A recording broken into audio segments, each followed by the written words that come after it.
Have you not heard of that madman who lit a lantern in the bright morning hours, ran to the marketplace and cried incessantly, I'm looking for God, I'm looking for God.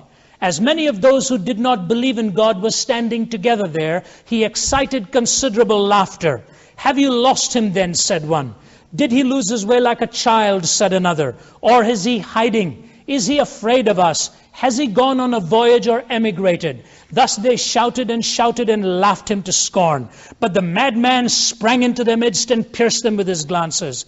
Where is God, he cried. I'll tell you, we have killed him, you and I. We are all his murderers. But how have we done this?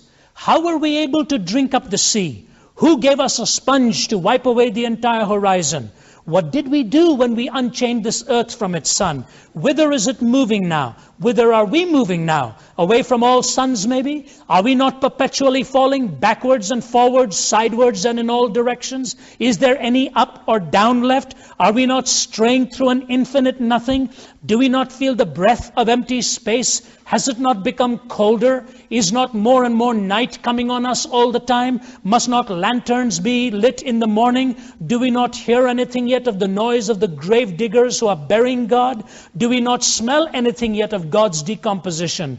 God's decomposed too, you know, and God is dead. He remains dead and we have killed him. Now, how shall we, the murderer of all murderers, compose ourselves? That which was holiest and mightiest of all that the world has ever possessed has bled to death under our knives. Who will wipe this blood from us? With what water can we purify ourselves? What festivals of atonement, what sacred games will we need to invent? Is not this the greatest of deeds, too great for us to handle? Must not we ourselves become God, simply to seem worthy of it? There has never been a greater deed, you know, and whoever shall be born after us for the sake of this deed shall be part of a higher history than all history hitherto.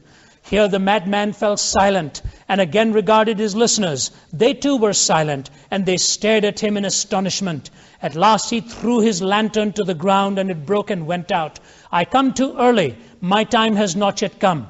This tremendous event is still on its way, still traveling, and it has not yet reached the ears of men. Lightning and thunder require time. The light of the stars requires time. Deeds require time even after they have done before they can be seen and heard. This deed is still more distant from them than the distant stars, and yet they have done it themselves. It has been related further that on the same day this madman entered diverse churches, and there sang a requiem, aeternam Deo. Led out and quieted, he is said to have retorted each time, what are these churches now, if they are not the tombs and sepulchres of a dead God? We have killed him.